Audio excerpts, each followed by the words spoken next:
2 തവണ മരിച്ചെന്ന് കരുതി ജീവനോടെ കുഴിച്ചിട്ട ഒരു സ്ത്രീയുണ്ട്. 17ാം നൂറ്റാണ്ടിൽ ഇംഗ്ലണ്ടിലെ ബേസിംഗ്സ്റ്റോക്കിൽ ജീവിച്ചിരുന്ന ആലിസ് ബ്ലണ്ടൻ എന്ന വനിതയ്ക്കാണ് ഇങ്ങനെ ഒരു ഗതികേടുണ്ടായത്. ആ നാട്ടിലെ ഒരു പ്രമാണിയായ വില്യം ബ്ലണ്ടനെ വിവാഹം കഴിച്ചാണ് ആലിസ് ഡേവിസ് എന്ന അവർ ആദ്യമായി അങ്ങോട്ടെത്തുന്നത്. തുടക്കത്തിൽ നാട്ടിലെ പല കാര്യങ്ങളിലും അവർ ആക്റ്റീവ് ആയിരുന്നെങ്കിലും പിന്നീട് മുഴുവൻ സമയവും ഒന്നും ചെയ്യാതെ ബ്രാൻഡിയും കുടിച്ചിരിക്കുന്ന സ്ത്രീ എന്ന ഇമേജാണ് അവർക്കുണ്ടായിരുന്നത്. 1674 ഔദ്യോഗികമായി ആലിസിന്റെ മരണം രേഖപ്പെടുത്തുന്നത്.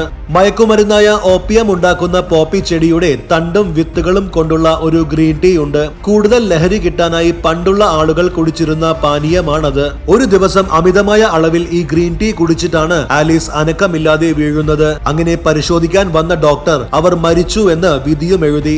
ഈ സമയം അത്യാവശ്യമായി ലണ്ടനിലേക്ക് പുറപ്പെടുകയായിരുന്നു വില്യം. അതുകൊണ്ട് താൻ തിരികെ വന്ന ശേഷം അടക്ക് നടത്തിയാൽ മതി എന്നായിരുന്നു അയാൾ പറഞ്ഞത്. പക്ഷേ അപ്പോഴത്തെ ചൂട് കാലാവസ്ഥ കൊണ്ടും ആലിസിന്റെ അമിതവണ്ണം കാരണവും 2 ദിവസത്തോളം ബോഡി സൂക്ഷിക്കുന്നത് പന്തിയല്ല എന്ന് ബന്ധുക്കൾക്ക് തോന്നി. അങ്ങനെ വേഗം തന്നെ അവർ അത് അടക്കം ചെയ്തു.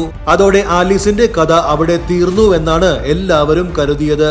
ശരിക്കും ഇനിയാണ് കഥ തുടങ്ങുന്നത്. 2 ദിവസങ്ങൾ കഴിഞ്ഞ് ആലിസിനെ അടക്കം ചെയ്തതിന്റെ പരിസരത്ത് കളിച്ചിരുന്ന കുറച്ച് കുട്ടികൾ ആരുടെയോ അലർച്ചയും കരച്ചിലുകളും കേൾക്കാൻ തുടങ്ങി. ഒന്ന് ശ്രദ്ധിച്ചപ്പോഴാണ് അത് ആലീസിന്റെ കല്ലറയിൽ നിന്നാണെന്ന് മനസ്സിലായത്. വിവരമറിഞ്ഞ മുതിർന്നവർ ആദ്യം ഇത് കാര്യമായി പരിഗണിച്ചില്ലെങ്കിലും അന്വേഷിക്കാൻ വന്നപ്പോൾ അവരും കല്ലറയിൽ നിന്ന് ശബ്ദങ്ങൾ കേട്ടു. അതോടെ ആളുകൾ കൂടി ആലീസിന്റെ പെട്ടി പുറത്തെടുത്ത് പരിശോധിക്കാൻ തീരുമാനിച്ചു. പക്ഷേ തുറന്നപ്പോൾ കണ്ട കാഴ്ച അത് ഭീകരമായിരുന്നു. ആലീസിന് അപ്പോൾ ജീവന്റെ ലക്ഷണങ്ങൾ ഒന്നും കണ്ടിരുന്നില്ല.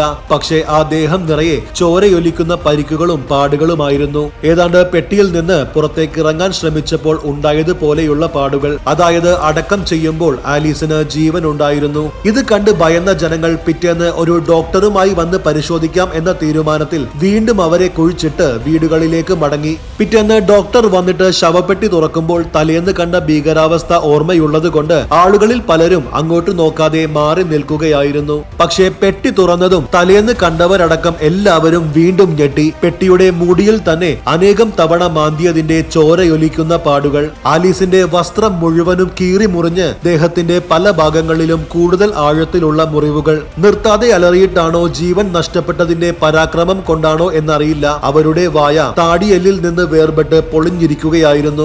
അതായത് തലേന്ന് രണ്ടാമതും അടക്കം ചെയ്യുമ്പോഴും ആലീസിന് ജീവൻ ഉണ്ടായിരുന്നു.